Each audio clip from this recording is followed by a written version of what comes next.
Satu tadi tidur, ya, ini masuk kamar mandi. Satu lagi saya jelaskan itu satu lagi ya. Ada lagi yang sepele kali, sangat sepele. Menurut ibu bapak, kalau saya makan begitu, bagaimana perasaan? Gak sopan biasanya. Ini saya pengalaman ini. Saya pengalaman Pak ya. Saya pernah melamar orang nih. Saya pernah melamar orang ya.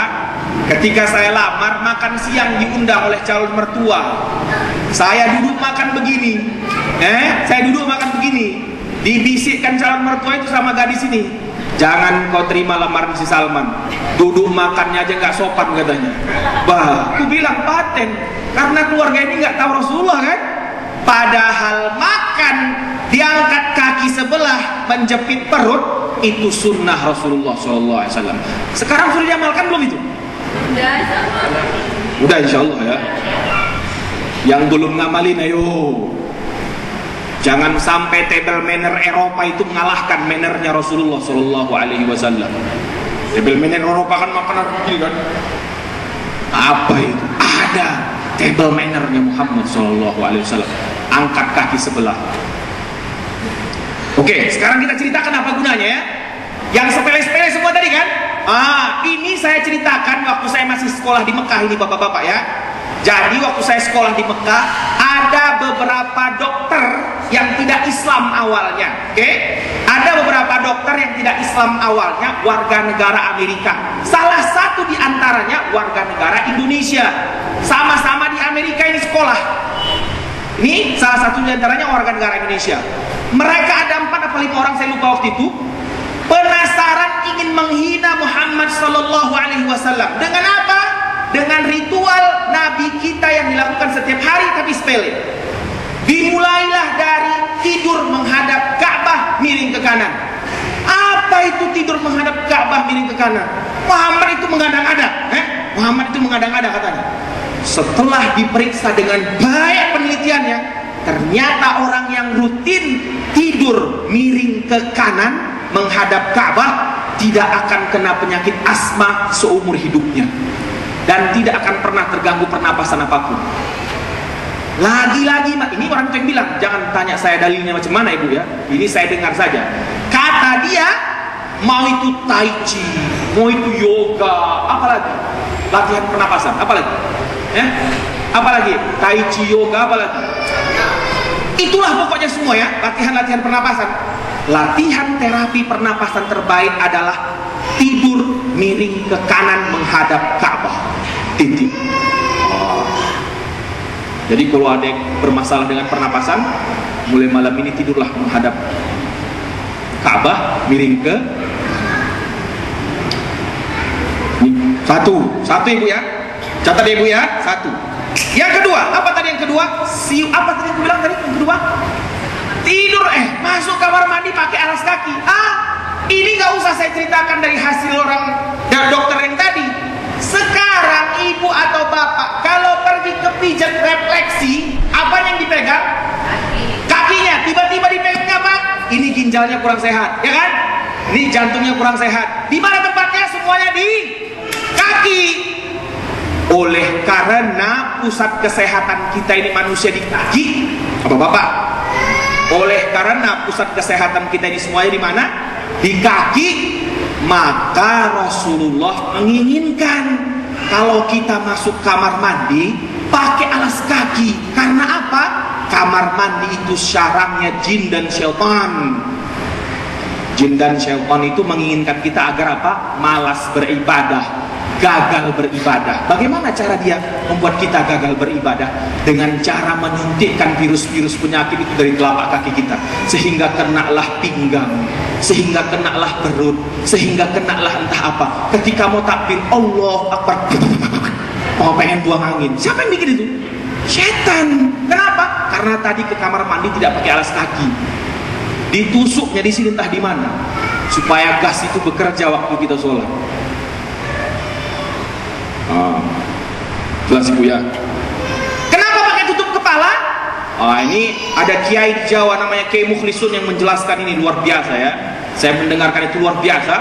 Kenapa katanya pakai kepala? Tapi saya tidak sepandai kiai tersebut menjelaskannya. Tetapi singkatnya beliau mengatakan bahwa ketika kita di kamar mandi, mohon maaf, buang hajat kita, ini otak kita tidak mampu bekerja dengan baik. Kenapa? Karena kita menikmati buang hajat itu. Ya, ibu ya, bapak-bapak ya.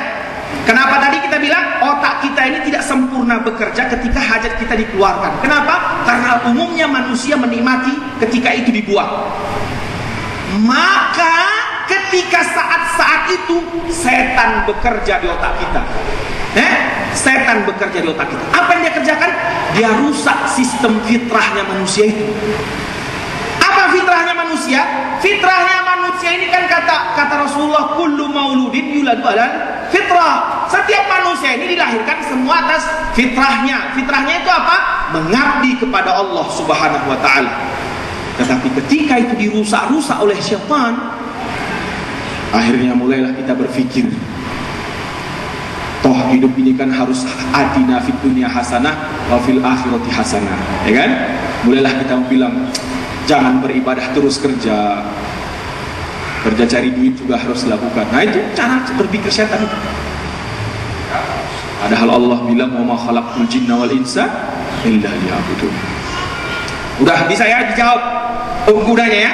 Jadi miring ke kanan terapi kesehatan, kaki pakai alas kaki ke kamar mandi terapi kesehatan. Apalagi tadi?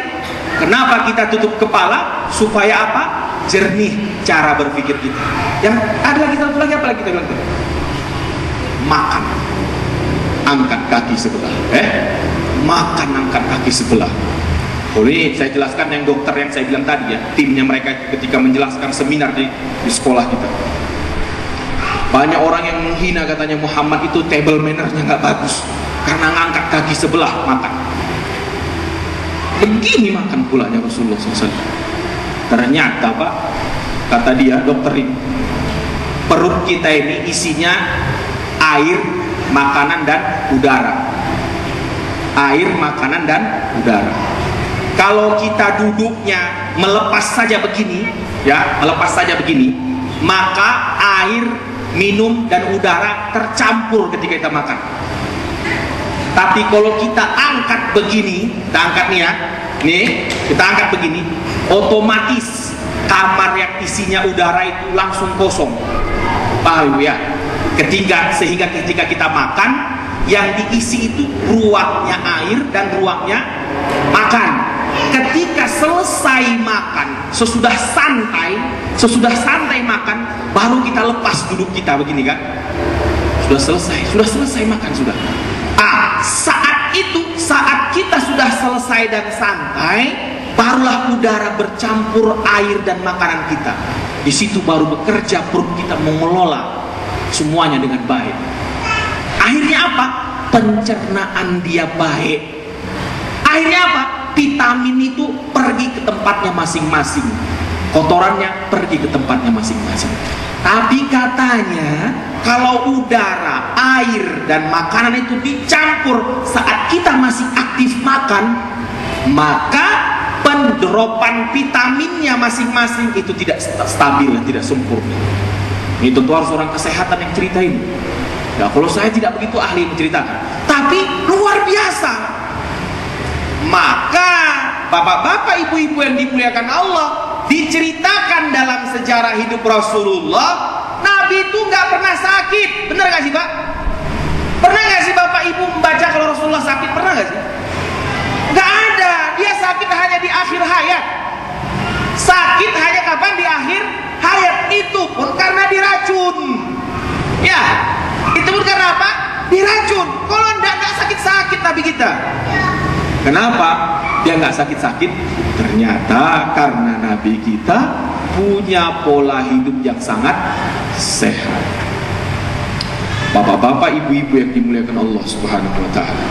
Kembali kita ke tema besar kita tadi ya, bahwa kita ini ingin mengenal Muhammad sallallahu alaihi wasallam, mencintai Muhammad sallallahu alaihi wasallam. Kemudian dari cinta ini kita mampu mengikuti sunnah Rasulullah sallallahu alaihi wasallam. Dan tadi kita mengajak kita semua untuk mulai mengikuti sunnah Rasulullah yang apa? Sepele-sepele dulu. Saya ulangi lagi tadi ya, tidur menghadap Ka'bah miring ke kanan, Ya, masuk kamar mandi pakai alas kaki, masuk kamar mandi pakai tutup kepala. Kalau makan mulailah sesekali makan sambil angkat kaki sebelah, karena itu sunnah Rasulullah Shallallahu Alaihi Wasallam. Ada satu lagi yang ingin saya sampaikan, bahwa sunnah Rasulullah yang ditinggalkan oleh semua umat Islam. Apa itu bapak-bapak? Memakai siwak. Nah, siapa kita yang pakai siwak? Ada pak? Kadang-kadang ya, kadang-kadang. Yang kadang-kadang alhamdulillah, kita ucapkan alhamdulillah. Yang lebih sulit itu adalah yang tidak pernah atau tidak ada siwak di rumahnya, padahal dia beragama Islam. Dan kalau ditanya sayang sama Rasulullah, sayang sama Rasulullah, cinta sama Rasulullah, cinta sama Rasulullah, tapi nggak ada siwak di rumahnya. Nah, padahal Nabi kita bilang pak ya, Nabi kita ini bilang, laula an asyqa ala ummati la amartuhum bis siwaki 'inda kulli shalah. Ini pernyataan Rasulullah yang luar biasa ini, yang kita sia-siakan. Apa kata Rasulullah? Seandainya tidak terlalu memberatkan untuk umatku, kuwajibkan bagi setiap umat Islam untuk bersiwak setiap sebelum sholat. Tapi karena Rasulullah itu terlalu memberatkan, akhirnya tidak diwajibkan. Hanya apa? Disunnahkan saja. Maka sunnah-sunnah seperti ini harus kita kerjakan bapak-bapak ya, harus kita kerjakan. Apalagi apa sih sulitnya membeli siwak? Berapa ribu sih? Berapa perak sih harganya? 10.000 paling. Udah pernah beli nggak pak? Kalau belum pernah beli, nanti ke toko-toko herbal lah, atau ke Tanah Abang ya, silakan dibeli. Beli banyak-banyak, nanti stok di kamar mandi ya kan, masukkan ke kulkas, habis ganti.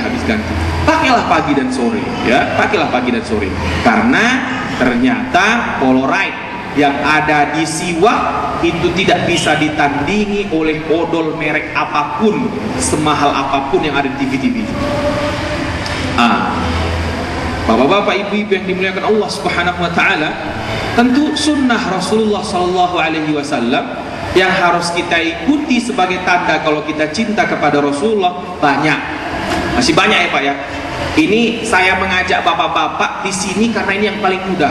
Maksudnya itu langsung bisa kita amalkan hari ini. Kalau saya ngajak yang sulit-sulit nanti kan. Misalnya, ayo tumbuhkan jenggotnya, kan?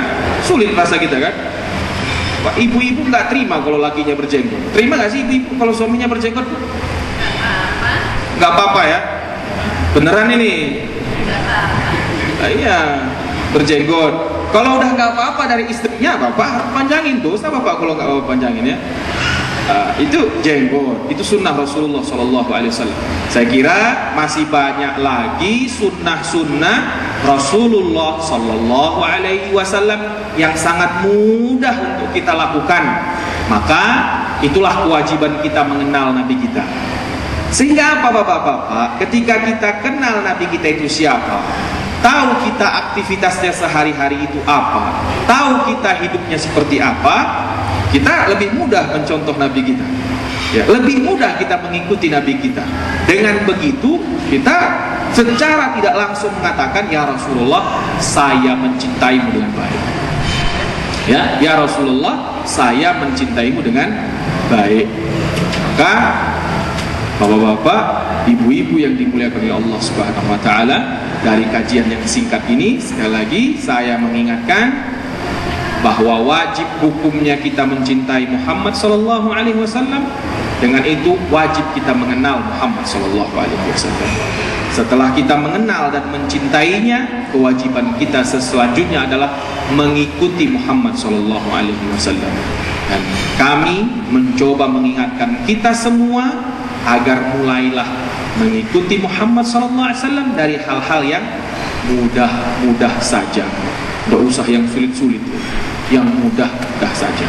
Dengan harapan semoga ketika terbiasa melakukan yang mudah-mudah ini ya, ketika sudah terbiasa melakukan yang mudah-mudah ini karena kita cinta kepada Rasulullah SAW, otomatis nanti yang sulit-sulit itu gampang kita lakukan.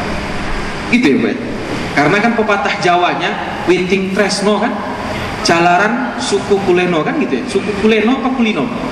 Soko kulino ya. Witing Tresno, jalaran suku kulino. Yang jelas kalau bahasa Indonesianya semuanya itu terjadi karena biasa ya kan. Kalau sudah terbiasa kita lihat dia setiap pagi, akhirnya jatuh cinta. kan? Ini sama Rasulullah juga gitu. Terbiasa kita melakukan sunnah-sunnah kecilnya, terbiasa kita mementingkan sunnah-sunnah kecilnya. Akhirnya karena sudah biasa kita dengan sunnah-sunnah kecilnya, tiba-tiba nanti ada sunnah yang besar yang kita ketahui, tidak berat hati kita melakukan, mudah saja nanti hati kita menerima. Nah, itulah harapannya ya. Bapak-bapak, ibu-ibu yang dimuliakan Allah Subhanahu wa taala, mungkin ini yang bisa saya sampaikan siang hari ini. Apabila ada yang ingin ditanyakan, silahkan. Saya suka banyak pertanyaannya ya, jadi kita tidak satu arah. Silahkan bapak-bapak, ibu-ibu, ada yang ditanyakan. Assalamualaikum Ustaz. Mungkin Ustaz pernah di Mekah ya. Saya belum pernah dapat gambaran apakah mereka yang di sebelah barat dari Ka'bah, sebelah utara, sebelah selatan. Jadi kalau kita orang Indonesia kan kepala di sebelah utara. Apakah mereka yang di sebelah barat nanti arahnya tetap ke kiblat, kepalanya di sebelah selatan, kemudian kakinya sebelah selatan, berbalik dengan kita yang di sebelah barat, di sebelah barat dari Mekah gitu ya. Oh, ini posisi tidur ya Pak ya? Ya, posisi tidur. Kemudian yang kedua, dalam ilmu kedokteran kalau tidak salah katanya, kalau ingin awet muda katanya sebaliknya. Jadi yang di sebelah kiri ya dipakai, bukan sikil aiman, bukan sebelah kanan. Apakah dibetulkan itu? Jadi kalau kedokteran katanya kalau awet muda, jadi lambung sebelah kiri yang di bawah gitu. Terima kasih. Ya, terima kasih. Kalau tidur itu menghadap kiblat, bukan menghadap barat, Pak ya. Kalau misalnya ini Ka'bah katanya Pak ya. Ini Ka'bah Pak ya.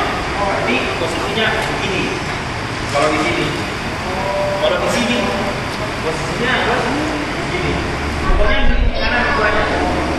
Jadi kakinya nggak boleh mengikut kiri kanan. Karena apa nggak bisa ya. Ini kembali.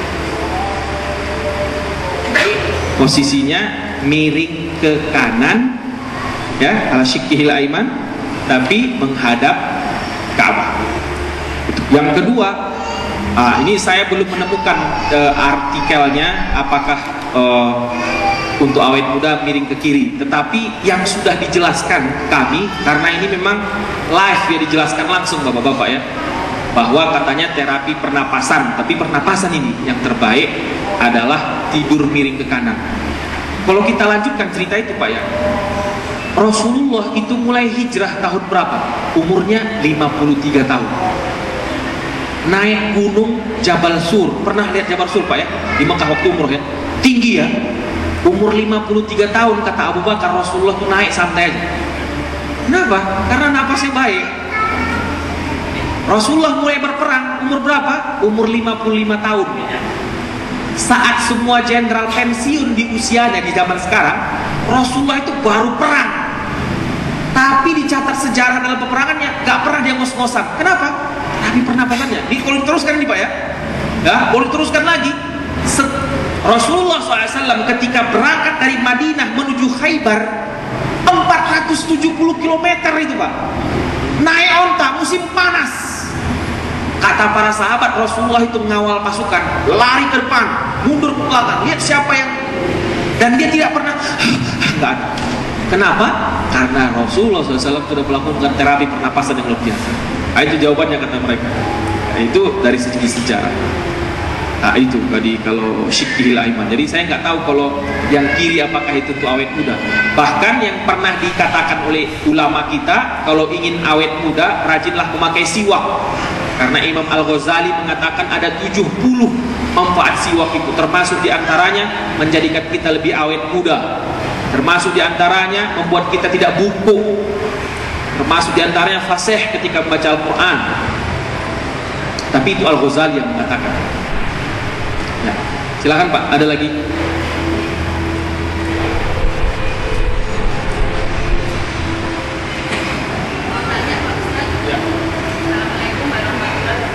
Waalaikumsalam.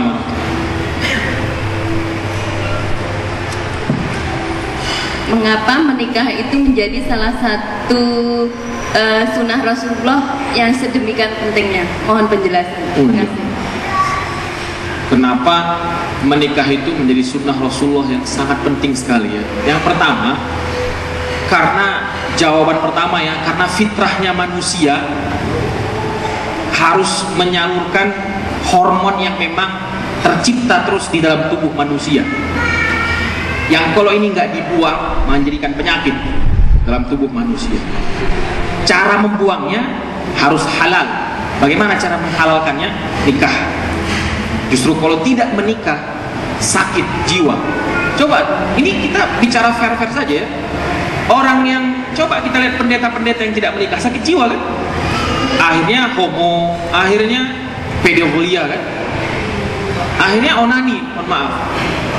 Itu sakit jiwa. Demi keselamatan jiwa manusia yang memang sudah diciptakan Allah begitu sistemnya, maka Allah memerintahkan sunnahnya menikah. Itu yang pertama. Yang kedua, supaya nyambung keturunan Muhammad SAW ini banyak. Kalau kita nggak menikah, ya keturunan Rasulullah sedikit. Maka kita laki-laki disunnahkan Rasulullah menikahi. Kalau menikah dengan perempuan, cek ke dokter, dia berbakat banyak anak nggak? Kalau berbakat anaknya banyak, nikahi segera. Itu kata Rasulullah. Ini kita malah kalau bisa 2 aja anaknya kan? Rasulullah enggak. Kata Rasulullah, nikahilah perempuan yang walud dan wadud, yang menghasilkan anak yang banyak. Jadi jangan yang masih jomblo ini segera menikah. Tidak sempurna Islam seseorang kalau tidak menikah. Saya tadi sholat di sini berjamaah, pahalanya 27 derajat, ya kan? Kalau yang jomblo, duda atau janda, pahalanya 13,5. Kesian itu ya. Tapi saya kira udah menikah semua ya. Ya. Segera menikah. Yang belum menikah, kita doakan ya, semoga yang belum menikah agar segera diberikan Allah jodohnya. Amin. Ya, jadi makanya sangat penting. Bahkan Rasulullah bersabda, "Man raghiba an nikahu sunnati, man raghiba an sunnati falaysa minni." Nikah itu sunnahku, kata Rasulullah. Siapa yang menyepelekan sunnahku, dia bukan umatku. Mau tanya lagi Pak Ustadz, misalkan seorang istri menunda-nunda melayani suami, katanya dilaknat oleh Allah. Tapi sebaliknya, hukumnya apa? Seorang suami menunda-nunda? Sama. Oh. Ya, ini harus adil kita.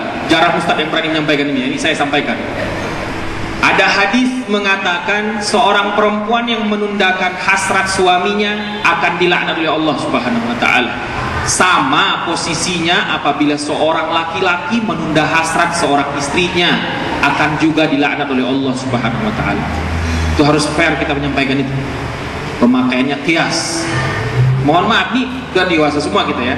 Libido itu tinggi bukan hanya terjadi kepada seorang laki-laki, perempuan juga kan. Jadi perempuan, kenapa akhirnya Rasul menyebutkannya ke perempuan di situ?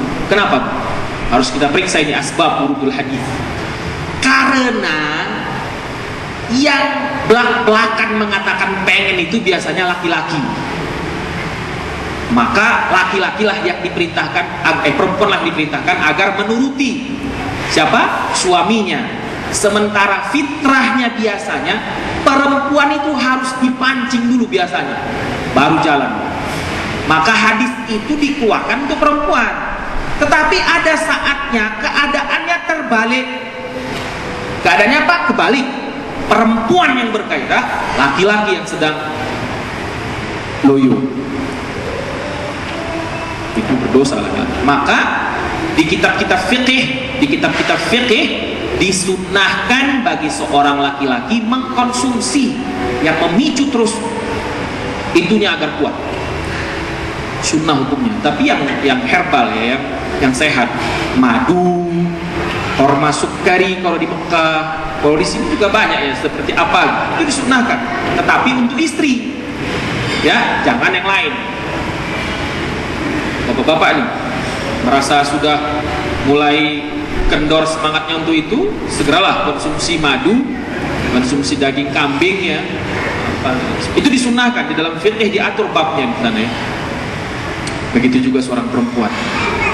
Nah, karena dipancing-pancing ke situ ini ya, nanti ya, keluar nanti akhirnya ada sunnah yang sangat dibenci oleh perempuan, dan itu wajib diterima oleh perempuan. Apa itu? mengizinkan suami berpoligami. Itu sunnah Rasulullah SAW. Saya selalu menyampaikan kepada perempuan, saya tidak takut saya ditinggalkan oleh jamaah saya seperti Agim ya, karena menjelaskan poligami. Justru saya ingin mengambil tugas itu ya. Kalau memang saya dibenci gara-gara saya menjelaskan poligami, itu resiko buat saya. Saya harus jelaskan bahwa ibu-ibu boleh tidak terima poligami dengan catatan karena tidak sanggup. Tetapi kalau tidak terima karena merasa Allah tidak adil, dosa hukumnya. Paham maksud saya Bu ya? Jadi ibu jangan benci poligami. Haram hukumnya ibu membenci poligami. Kenapa? Berarti ibu membenci siapa itu kalau benci poligami? Membenci Allah. Allah memerintahkan perempuan menerima laki-laki menikah sampai 4. Itu perintah Allah. Itu hukumnya siapa? Hukumnya Allah. Kadang-kadang saya pernah di sini, Ustaz egois sebagai laki-laki. Katanya gitu sama saya. Saya tanya balik sama ibu ini, Bu, pernah nggak sih ibu meminta waktu di alam lahir, kalau ibu meminta dilahirkan sebagai seorang perempuan? Ada yang pernah minta begitu? Atau pernah nggak saya request sama Allah saya dilahirkan laki-laki? Nggak pernah kan? Kita ini terlahir laki-laki dan perempuan atas kehendak siapa? Allah. So kalau begitu, hukum siapa yang paling pantas untuk kita pakai? Allah. Maka dalam hal ini jangan benci poligaminya secara hukum Allah, tetapi katakan kepada suamimu, Bang, Allah bilang di dalam Al-Quran, la yukallifullahu nafsan illa wus'aha. Allah tidak mewajibkan seorang hamba itu kecuali apa? Semampunya. Mohon maaf Abang, kalau berpoligami saya tidak mampu. Bukannya saya tidak menerima sunnah Rasulullah itu, tetapi apa? Saya tidak mampu. Harus mulai begitu ibu-ibu ya. Ibu-ibu tidak boleh membenci. Jadi jangan lagi ada nanti ustadz korban kedua seperti Agim ya, gara-gara menikah 2 ditinggalkan oleh jamaahnya. Itu kecolongan kita umat Islam kemarin ya. Padahal Agim sudah punya power yang sangat positif untuk umat Islam Indonesia, hanya gara-gara poligami yang sah-sah saja sebenarnya dilakukan dalam agama, jadi ditinggalkan oleh umat Islam Indonesia. Ya, ada lagi Pak.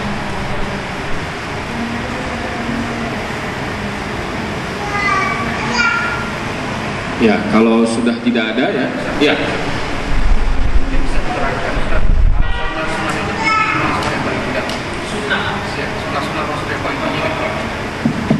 Kalau Bapak bertanya kepada saya, sunnah tertinggi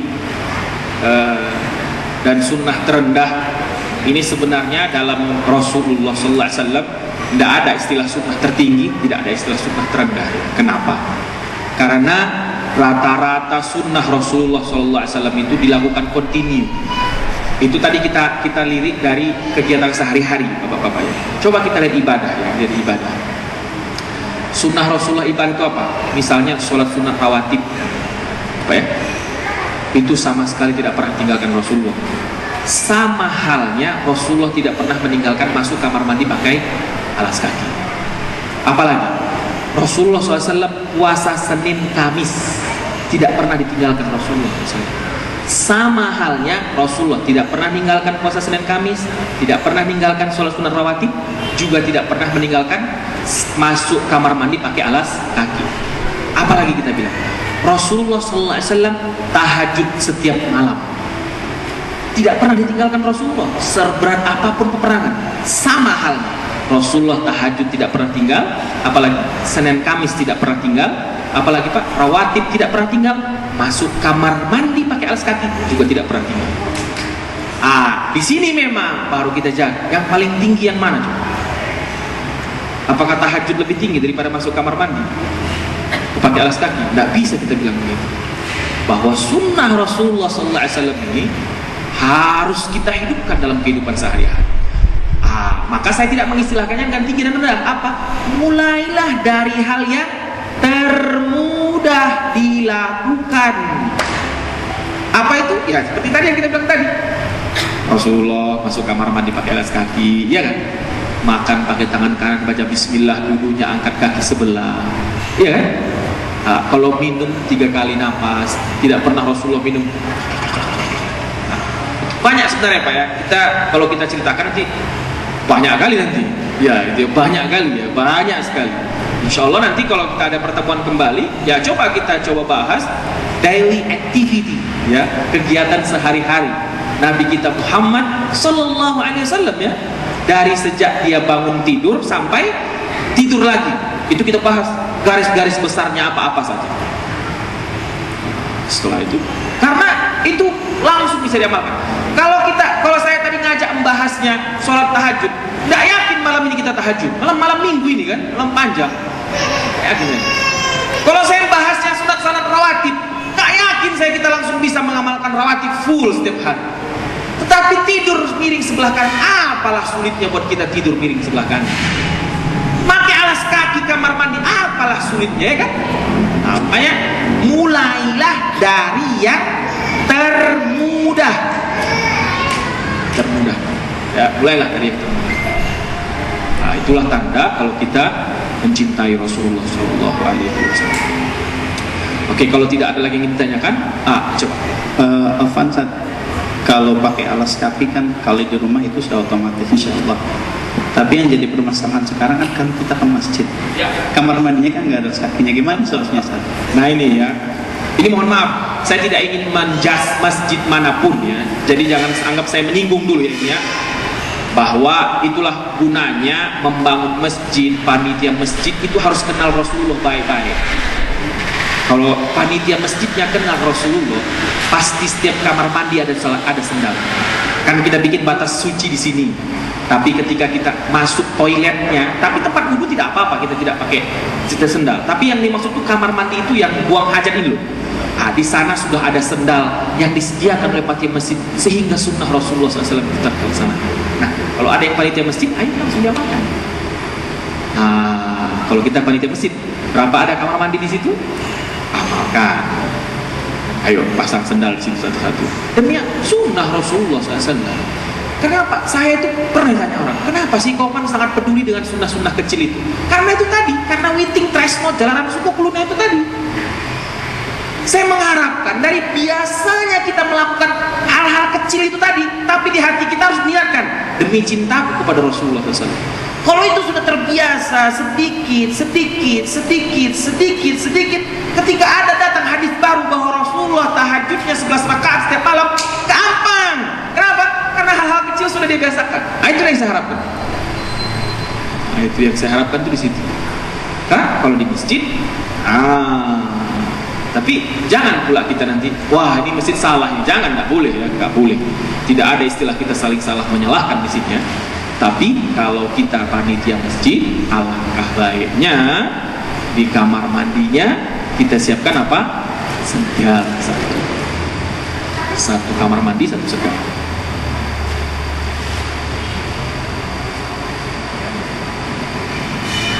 Nah, ya.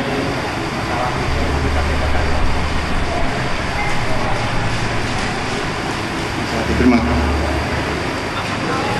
Ini Pak Ustaz, itu apakah sepanjang tidurnya atau sesekali sesuatu itu tidak terasa, atau mungkin itu setelah kita sadar balik lagi yang bisa kiblat atau bagaimana Pak? Ya.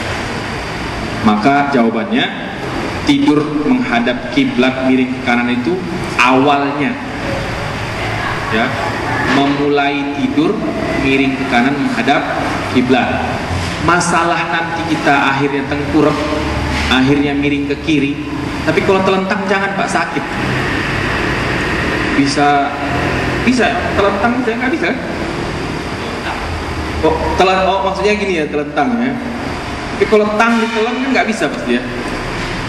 Nah, kalau akhirnya begitu tidak apa-apa.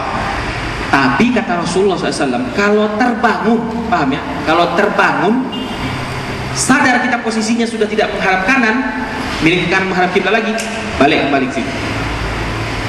Kalau bisa, ketika terbangun, ditidur, baca zikirnya ada dari Rasulullah SAW. Itu semakin detail nanti kita belajar itu semakin ketahuan ya sebenarnya.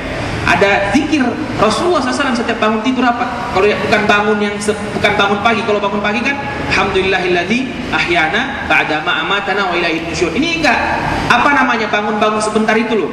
Bangun kita karena enggak nyenyak tidur, ada zikirnya. Apa zikirnya? La ilaha illallah wahdahu la syarikalah lahul mulku wa lahul hamdu wa huwa ala kulli syai'in qadir wa la haula wa la quwwata illa billahil aliyil azim. Tidur lagi, miring ke kanan lagi menghadap Ka'bah. Tidur setiap pagi. Nah, itu sebenarnya sunnah tidur sendiri itu banyak ya Pak ya, kalau kita coba urai. Tapi kan kita ini tadi hanya sekedar melihat garis-garis besar saja, yang mudah-mudah saja. Jadi yang paling utama itu ketika kita memulainya mengiring kanan menghadap Ka'bah. Kalau nanti akhirnya tidur nggak sadar kemana-mana itu tidak ada masalah. Tetapi ketika kita terbangun dan nggak tidur kembali, maka posisikan kembali kita miring ke kanan menghadap Ka'bah. Ya. Lakukanlah itu karena cinta kita kepada Nabi Muhammad sallallahu alaihi wasallam. Nah, kalau sudah tidak ada ya, kita coba bilang dulu sebelum kita tutup. Ada satu lagi yang ingin saya sampaikan, bahwa sebagai bukti cinta kita kawan-kawannya kepada Rasulullah sallallahu alaihi wasallam, bahwa Allah berfirman di dalam Al-Quran, innallaha wa malaikatahu yusalluna 'alan nabi ya ayyuhalladzina amanu sallu alaihi wa sallimu taslima. Ini luar biasa ya, ini perintah. Sesungguhnya Allah dan para malaikat itu sudah bersolawat kepada Nabi. Allah dan para malaikat apa? Bersolawat kepada Nabi. Maka hai orang-orang yang beriman, bersolawat dan salamlah kalian kepada siapa? Nabi. Saya cenderung berani mengatakan kalau ada orang yang malas bersolawat kepada Rasulullah, imannya itu bohong. Hitung-hitung Bu, berapa solawatnya per hari? Bapak-bapak itu solawatnya berapa kali sehari? Jangan-jangan gak pernah kita solawatan sama Rasulullah SAW. Berapa kali ayo? Padahal Allah dan para malaikatnya bersolawat kepada Rasulullah. Itu ayat Al-Quran yang bercerita. Ya, ayat Al-Quran bercerita Allah itu bersolawat kepada Rasulullah. Malaikat juga bersolawat kepada Rasulullah SAW. Kenapa kita sebagai seorang yang beriman tidak mau bersolawat kepada Rasulullah SAW? Bukankah tanda engkau mencintai seseorang sering engkau menyebutnya, ya kan? Kalau saya cinta sama Nabila misalnya, ya, Nabila, pasti sikit-sikit Nabila, sikit-sikit Nabila, dikit-dikit Nabila, Nabila, gitu kan? Ini juga cinta kepada Rasulullah SAW. Sholawat itu basah di lidah, basah di lidah. Oleh karena itu, bapak-bapak, ibu-ibu, banyak-banyaklah bersolawat kepada Rasulullah SAW. Jangan dikit-dikit, 100 sehari, ya kan? Kalau nggak bisa 100, 200, nggak bisa 200 ya 300, silahkan sampai 500, 1000 sholawat kepada Rasulullah SAW. Dan nggak gratis itu, Pak. Ada hadis sahih dari Rasulullah SAW, man shalla alayya salatan sallallahu biha asyara. Siapa yang sholawat sekali kepada Rasulullah, apa katanya? Diberi Allah rahmat 10 kali. Yang banyak utangnya baca sholawat. 1000 sholawat lunas utang 10 juta. Kalau nggak percaya, potong telinga saya, panggil saya nanti. Yang belum menikah banyak-banyak bersolawat. Yang belum dapat jodoh banyak-banyak bersolawat. Insya Allah 3 hari yang akan datang jodohnya datang. Amin. Gak lama-lama. Saya ini pernah menantang orang ya Pak ya, orang yang belum dapat jodoh, saya bilang banyak bersolawat. Gak percaya dia, amalkan dulu. Dia amalkan, 3 hari setelahnya jodohnya pun datang, menikah, sakinah, mawaddah warahmah. Dia bilang terus bersolawat kepada Rasulullah Sallallahu Alaihi Wasallam. Oleh karena itu, sebelum kita tutup pengajian ini, ayo kita baca salawat Ibrahimiyah sekali saja ya. Salawat Ibrahimiyah sekali ya. Allahumma salli ala Sayyidina Muhammad wa ala ali Sayyidina Muhammad kama sallaita ala Ibrahim wa ala ali Ibrahim wa barik ala Sayyidina Muhammad wa ala ali Sayyidina Muhammad kama barakta ala Ibrahim wa ala ali Ibrahim fil alamina innaka hamidum majid. Wabillahi taufiq wal hidayah. Mohon maaf atas segala yang salah. Assalamualaikum warahmatullahi wabarakatuh.